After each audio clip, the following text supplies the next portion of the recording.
Hello guys, स्वागत है आपका मेरे न्यू शॉर्ट वीडियो में। तो गाइस, हरविंदर शास्त्री जी का एक नया बयान है, चलिए उसको देखते हैं। अगर ऐसा है तो आप मेरे को कमेंट में बताना कि ये बात सच है या नहीं। चलो भाई, देखो अब मैं क्या करता हूँ। ये तो गौ माता का गोबर है। अब पता नहीं आप जर्सी का ले आए कि भैंस का ले आए। अच्छा, अब ये भेद भी हो जाएगा। बिल्कुल भेद है। अच्छा, हमको सिखा रिया है। तो आप तो इसके जानकार हैं, विशेषज्ञ हैं। आप तो देखकर बता देंगे कि किसका है। नहीं, ये सब देख के बताने की चीजें नहीं है। देसी गाय का गोबर ही शुद्ध है। लेकिन ऐसे देखकर पता नहीं चलता। नहीं, ये पता चलता है, उसके भी गुण होंगे, पर वो यहाँ पे कहाँ लिबर्टी ले आए हम आपके बीच में। तो ये क्या, ये इसको, जैसे अगर कोई आपके जितना जानने वाला नहीं है, उसको शुद्ध के बारे में पता नहीं है, शुद्ध देसी आपने कहा गोबर का इस्तेमाल करो। हाँ, वो इसका इस्तेमाल क्या सौंदर्य प्रसाधन में कर सकता है? शुद्ध देसी गाय, भैंस का नहीं और जर्सी का नहीं। जर्सी का तो बिल्कुल नहीं, भैंस का तो बिल्कुल नहीं, केवल शुद्ध देसी गाय, वेद लक्षणा। उस गाय के गोबर में गुण है, उस गाय के गौमूत्र में, अर्क में गुण है, सबके मूत्र में गुण नहीं है। गजब बेइज्जती है।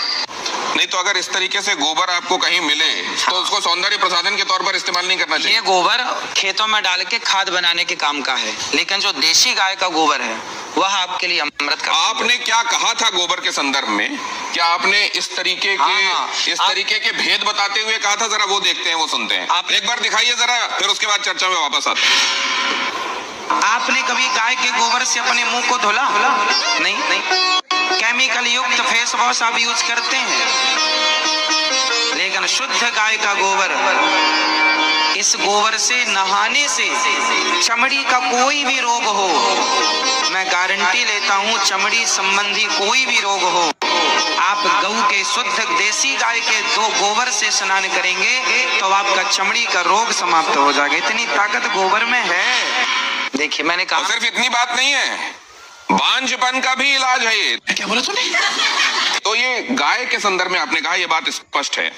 अब जरा प्रियंका गुप्ता जी ये बताएंगे आपकी कितने बार आपने गोबर से फेशियल किया है, गाय के गोबर से लोगों का?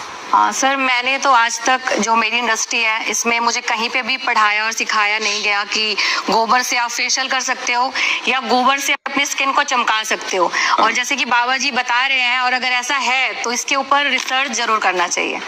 ये अश्विनी जी, आपका कोई इसमें आप एनलाइटन करेंगे क्या? इस तरीके की कोई बात आपके संज्ञान में कभी आई? हाँ, नहीं, as a this thing psychologist मैं बोलूंगा, अगर इन्होंने कहा है तो इनके पास कोई प्रूफ होगा। हाँ, और वो प्रूफ आप सामने लाइए, क्योंकि क्या होता है कि बहुत से लोग जो भी बात करते हैं प्रूफ नहीं होता। अगर आपके पास प्रूफ है, लाइए, लोगों को प्रूफ करके दिखाइए। हमारे शास्त्रों में इसका खूब प्रूफ है। नहीं जी, एक मिनट, मैं शास्त्रों की बात यहाँ नहीं कर रहा, मैं आज के संदर्भ में बात कर रहा हूँ। क्या आपने ऐसा कोशिश करी और आपको रिजल्ट मिला? और मिला तो उसको शख्स, भगवान, हम लोगों का एक त्योहार आता है जी, श्रावणी, सुना है आपने? बिल्कुल सुना है। श्रावणी कब आती है? आप बताइए ना, मैं आप सुन रहा हूँ आपकी बात सारी। श्रावणी में हमारे यहाँ सारा समाज, ब्राह्मण समाज को ये निर्देश है, शास्त्रों में लिखा, श्रावणी जब होती है तो हमारे यहाँ गोबर से स्नान करने की परंपरा है। अभी श्रावणी में जो आई, उस श्रावणी में हमने खुद, हमारे हजारों ब्राह्मण सबने एक साथ। एक सेकंड, आप जो कह रहे हैं ना, गोबर का स्नान, कई बार वो किमाच नहीं होती थी जो लोगों के शरीर में लग जाती थी, उसमें नहीं, मैं क्या कह रहा हूँ, कई बार विधान है, हो सकता है श्रावणी में भी नहाते, लेकिन इसका सौंदर्य प्रसाधन के तौर पर इस्तेमाल हो सकता है। कोई एम्पेरिकल इसके लिए एविडेंसेस हैं क्या? हाँ, पढ़िए आप शास्त्रों नहीं, अगर अब ये कह रहे हैं शास्त्रों को नहीं, मैं शास्त्रों को आप मानेंगे नहीं। शास्त्र की बात ही कर रहे हैं आज। अरे शास्त्र नए होते नहीं, सब पुरानी है। देखिए, ऐसा मैं शास्त्र की बात इसलिए नहीं कर रहा, नहीं थोड़ी हो तो कोई, हमने थोड़ी लिख दिया शास्त्र। शास्त्र में तो बहुत कुछ लिखा है, परंतु आज के संदर्भ में, आज एक मॉडर्न जमाने में, अरे क्या ये चीज होती है? चलिए इससे आगे निकलते हैं। ये तो ठीक है कि आप चेहरे पे कुछ और लगा लेंगे, लेकिन जिनको बच्चे ही नहीं हो रहे हैं वो क्यों आईवीएफ क्लिनिक की तरफ जा रहे हैं? जरा ये देखिए क्या कहा अनिरुद्धाचार्य जी ने, जरा देखिए वो, और उसके बाद इस चर्चा पर लौटते हैं। जिसको संतान नहीं होती वो गाय को गेहूं खवाए, और गेहूं जब उसके गोबर से वापस आए तो उसको धुल करके, उसे सुखा करके, उसको पीस करके, उस आटे की रोटी बनाकर भगवान को भोग लगाकर, वो रोटी खाने से संतान प्राप्ति होती है। अनिरुद्धाचार्य जी, आप, मैं इस पे बोलूं? आपने ये किस पे एक्सपेरिमेंट किया? खुद पे, दूसरों पे देखा है? आप सही पकड़े हैं। सुनेंगे आप? हाँ। ऐसा है कि देखिए, आप सैकड़ों डॉक्टरों को दिखाइए, यदि सैकड़ों डॉक्टरों को दिखाने के बाद आपको संतान नहीं हो रही है तो आप तो डॉक्टरों से हार गए। डॉक्टर ने मना कर दिया नहीं हो पाएगा। जब सबसे आप हार गए तो एक एक्सपेरिमेंट कर लेने में क्या बुराई है? बात तो सही है। आपने रघुवंशम महाकाव्य पढ़ा होगा, महर्षि कालिदास जी ने उसको लिखा है। भगवान राम के जो पूर्वज थे उनका नाम था दिलीप, उनकी भी कोई संतान नहीं हो रही थी। तब राजा दिलीप ने गौ माता की सेवा की और गौ माता की सेवा से दिलीप के संतान हुई जिनका नाम रघु पड़ा, रघुवंश उनके नाम से आगे चला। यदि राम का वंश गौ माता की सेवा से आगे चला तो हमारा और आपका वंश भी गौ माता की सेवा से चलेगा। तो तब जब नहीं एक सेकंड, जब दशरथ जी को आज भी है, जब दशरथ जी को यही समस्या सामने आई तो उनको तो यज्ञ कराना, पुत्र काम यज्ञ कराना पड़ा। तो वो इस विधा से क्यों नहीं हो गया? फिर क्या बोला तूने?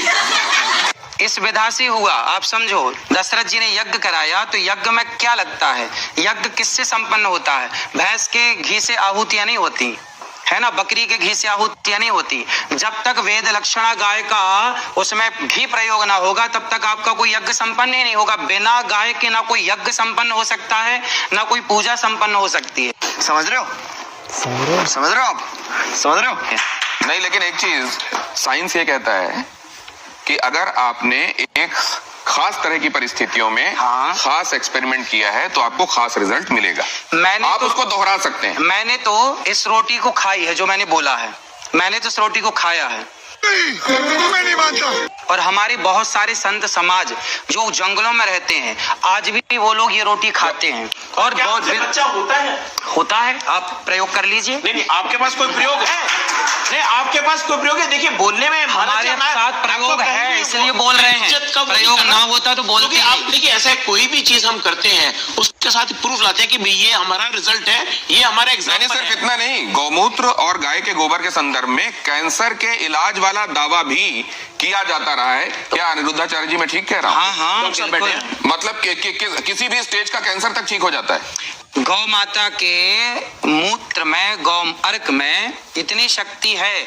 यदि शक्ति ना होती तो मेडिकल स्टोरों में गौमूत्र क्यों बिक रहा? कुत्ते का मूत्र बिकता भाई। गौमूत्र बिक रहा है तब तो कोई शक्ति है, दम है, तब ना बिक रहा है, वरना कुत्ते का क्यों नहीं बिक रहा है? नहीं, कहीं नहीं, बिकने वाली हर चीज को आप ये मानते हैं कि वो अपने आप में उसके लिए किसी साक्ष्य या प्रमाण की जरूरत नहीं। तो किसी का नहीं बिक रहा गौ माता। नहीं, मैं पूछ रहा हूँ, बिकने वाली हर चीज के संदर्भ में हमको ये मानना चाहिए कि ये सब्सटेंटिव होती होगी इसीलिए बिक रही है? ना, ऐसा नहीं। डॉक्टर अंशुमान, ये कैंसर में आपने एमबीबीएस किया होगा, आपने स्पेशलाइजेशन किया होगा, उसके बाद आप इतने सालों से कैंसर के पेशेंट्स को ठीक कर रहे हैं, कहीं पर आपने गोमूत्र वाला एक्सपेरिमेंट या गोबर वाला एक्सपेरिमेंट किया है? शुरुआत यहाँ से करें कि हमारा संविधान आर्टिकल 51A सेक्शन H कहता है citizen of India should have scientific temper. वैज्ञानिक सोच रखना चाहिए। गैर वैज्ञानिक सोच रखना और उसको प्रत्यक्ष प्रमाण बोलना असंवैधानिक बात है और कानून के खिलाफ है, पहली बात। दूसरी बात, जो कैंसर ठीक होने की बात है, चाहे गोबर गाय का हो, भैंस का हो या किसी का हो, गोबर होगा। लेबोरेटरी की बात इन्होंने कही है, कैंसर ठीक होने की बात कही है। मैं अभी लाइव या रिकॉर्डेड इसमें चैलेंज करता हूं, मरीज इनका मॉनिटर मैं करूंगा, कैंसर है, जांच कराऊंगा, ठीक करें। जिस दिन मरीज ठीक हो जाएगा जांच करके मैं चेक करूंगा, मैं आज से डॉक्टरी छोड़ के इनका चेला बन। बात तो सही है। सर, एक बात मैं दूसरी आपसे जानना, ये बात बिल्कुल सही है। अगर आप जाएंगे, संविधान खोलेंगे, देखेंगे प्रीएम्बल के बाद आपको जो ड्यूटीज और आपके जो राइट्स हैं जहां पढ़ाए जाते हैं, वहीं पर आपकी ड्यूटीज में यह है कि आप हिंदुस्तान में साइंटिफिक टेम्परामेंट को, हम सबकी जिम्मेदारी है कि आप साइंटिफिक टेम्परामेंट को बढ़ावा देंगे, वैज्ञानिक सोच को बढ़ावा देंगे। ये बात बिल्कुल सच है। लेकिन डॉक्टर साहब, क्या आप ये बात मानते हैं कि विज्ञान का भी अभी बहुत सारी उन जगहों पर पहुंचना बाकी है जहां शायद हमारे शास्त्र पहले पहुंच चुके हैं? ये बात आप मानते हैं कि नहीं? बिल्कुल। आप एलोपैथिक दवाइयां खाते हैं कि नहीं खाते हैं? हमें जरूरत है दवाइयों की। नहीं, आपके आसपास वाले किसी को कभी बीमार हुआ तो आप क्या कहते हैं कि किसको दिखाओ जाकर? हम तो यही कहते हैं, डॉक्टर को दिखा लो।